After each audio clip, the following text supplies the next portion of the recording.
আগামী ফেব্রুয়ারির জাতীয় সংসদ নির্বাচন হবে ন্যায় বিচার ও জনগণের ক্ষমতায়নের প্রাতিষ্ঠানিক রূপ, এমনটাই জানিয়েছেন অন্তর্বর্তীকালীন সরকারের প্রধান উপদেষ্টা। ফেব্রুয়ারির প্রথমার্ধেই হবে জাতীয় নির্বাচন।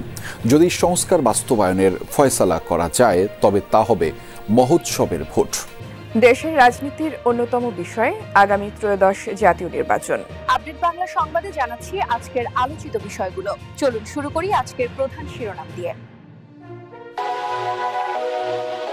আসসালামু আলাইকুম প্রিয় দর্শকবৃন্দু, নতুন একটি গুরুত্বপূর্ণ সংবাদ দিয়ে আপনাদের সবাইকে স্বাগত জানাচ্ছি। আজকের ভিডিওটিতে আমরা আলোচনা করব ফেব্রুয়ারি নির্বাচন নিয়ে যে সংশয়টা এতদিন ধরে ঘুরপাক খাচ্ছিল, এখন সেটি একেবারে কেটে গেছে। প্রধান উপদেষ্টার প্রেস সচিব শফিকুল আলম আর সাংবাদিকদের জানিয়েছেন, ফেব্রুয়ারিতে নির্বাচন নিয়ে এখন আর কোনো সংশয় নেই।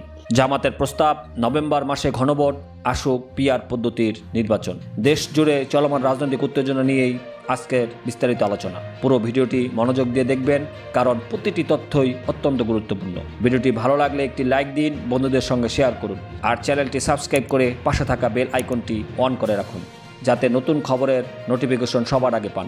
আপনি বাংলাদেশের কোন জেলায় বসে আমাদের ভিডিওটি দেখছেন সেটি অবশ্যই কমেন্টে জানাতে ভুলবেন না। ধন্যবাদ সবাইকে। ফেব্রুয়ারিতে নির্বাচন নিয়ে আর কোনো সংশয় নেই। ফেব্রুয়ারিতে নির্বাচন নিয়ে এখন আর কোনো সংশয় নেই। সব বাধা সংশয় ধুয়ে মুছে কেটে গেছে, এমন মন্তব্য করেছেন প্রধান উপদেষ্টার প্রেস সচিব শফিকুল আলম। সোমবার বিকেল 5টার দিকে ময়মনসিংহ প্রেস ক্লাবের সাংবাদিকদের সঙ্গে মতবিনিময়কালে তিনি এসব কথা বলেন। তিনি বলেন, অনেক বছর পর আমরা একটা রিয়েল ইলেকশন দেখতে যাচ্ছি। গত 16 বছর ধরে হাসিনার আমলে আমরা ভুয়া নির্বাচন দেখেছি, সেই জায়গা থেকে আমরা সরে এসেছি। এবার ইতিহাসের অন্যতম সেরা নির্বাচন হবে। তিনি আরও বলেন, ইতিমধ্যে নির্বাচনী আমেজ তৈরি হয়েছে।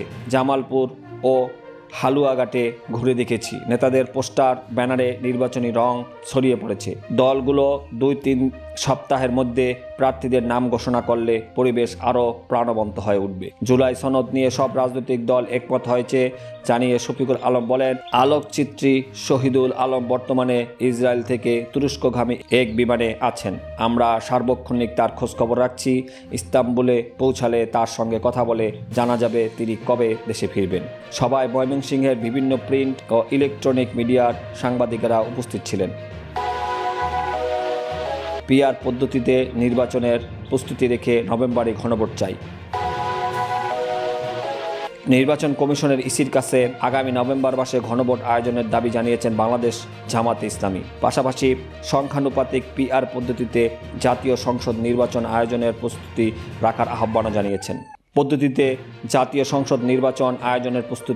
রাখার আহ্বানও জানিয়েছেন। সোমবার নির্বাচন ভবনে প্রধান নির্বাচন commissioner CEC AMS Nasir Uddin ও অন্যান্য কমিশনারদের সঙ্গে বৈঠক শেষে জামাতের নায়েবে আমির সৈয়দ আবদুল্লাহ মোহাম্মদ তাহের সাংবাদিকদের সঙ্গে এসব তথ্য জানান। বর্তমান নির্বাচনী পদ্ধতিতে গত 54 বছর কোনো সুষ্ঠু নির্বাচন হয়নি। এতে দিনের ভোট রাতে হওয়ার আশঙ্কা থেকে যায়। তাই আমরা কমিশনকে বলেছি বিদ্যমান পদ্ধতির পাশাপাশি পিআর পদ্ধতিরও প্রস্তুতি নিতে। গণভোট বিষয়ে তিনি বলেন, সংসদ নির্বাচন ও জুলাই সনদ বাস্তবায়নে গণভোট একসঙ্গে না করে আলাদা করে আয়োজন করতে হবে। একসঙ্গে হলে প্রার্থীরা নিজেদের নির্বাচনী প্রচারণা ব্যস্ত থাকবে, ফলে গণভোটের গুরুত্ব কমে যাবে। তিনি বলেন, একই দিনে গণভোট হলে রিফর্মস ইস্যু মাইনর হয়ে যাবে। সবাই নিজের দলের প্রার্থীকে নিয়ে ব্যস্ত থাকবে। বরং আলাদা দিন হলে মানুষ মনোযোগ দিয়ে ভোট দিতে পারবে। অতীতে 17 থেকে 21 দিনের ব্যবধানে ঘনভোট হয়েছে। এতে খুব বেশি বাড়তি ব্যয় হয় না, শুধু ব্যালট ও কিছু আনুষঙ্গিক খরচ বাড়ে। বৈঠকে সংখ্যানুপাতিক নির্বাচন পিআর পদ্ধতি নিয়েও আলোচনা হয়। জামাতের পক্ষ থেকে জানানো হয়েছে, এ পদ্ধতি বিভিন্ন দেশে কার্যকরভাবে চালু হয়েছে। ইসি জানায়, সরকার সিদ্ধান্ত নিলে যা যা করা প্রয়োজন তা বাস্তবায়নে তারা সক্ষম এবং সেভাবে প্রস্তুতি নিচ্ছে। এছাড়া প্রবাসী ভোটারদের ভোটাধিকার নিয়েও আলোচনা হয়। ইসি জানায়, জাতীয় পরিচয়পত্র NID পাশাপাশি জন্মসনদ দিয়েও প্রবাসীরা ভোট দিতে পারবেন।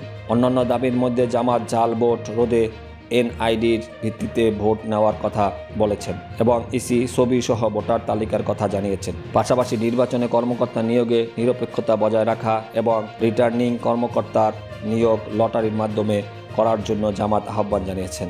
ইসি সূত্রে জানা গেছে, কমিশন এখন পর্যন্ত ঘনভোট নিয়ে আনুষ্ঠানিকভাবে কোনো সিদ্ধান্ত নেয়নি।